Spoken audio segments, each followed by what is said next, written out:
আসসালামু আলাইকুম ভিউয়ার্স। আমি বাস্তব সংখ্যা থেকে কিছু প্রশ্ন তুলে ধরতেছি যেগুলো পরীক্ষায় সাধারণত অনেক আসে। তাহলে চলেন, যে অঙ্ক, গণিতের মোট 10টি অঙ্ক রয়েছে, তাহলে প্রশ্ন আসতে পারে যে গণিতের মোট কয়টি অঙ্ক আছে। গণিতের মোট 10টি অঙ্ক রয়েছে। সার্থক অঙ্ক কয়টি? 9টি। শূন্য বাদে 1 থেকে 9 পর্যন্ত হইল সার্থক অঙ্ক। অভাবজ্ঞাপক অঙ্ক কয়টি? একটি। এবং শূন্যকে সাহায্যকারী সংখ্যা বলা হয়।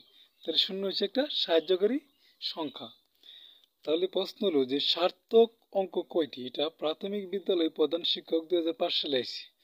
তাহলে সার্থক অঙ্ক কয়টি? 9টি। নিচের কোনটি সার্থক অঙ্ক নয়? শূন্য সার্থক অঙ্ক নয়, কারণ শূন্য হচ্ছে সাহায্যকারী সংখ্যা। কোন সংখ্যাকে সাহায্যকারী সংখ্যা বলা হয়? এই যে, তাহলে উত্তর হলো কি শূন্য। শূন্যকে সাহায্যকারী সংখ্যা বলা হয়।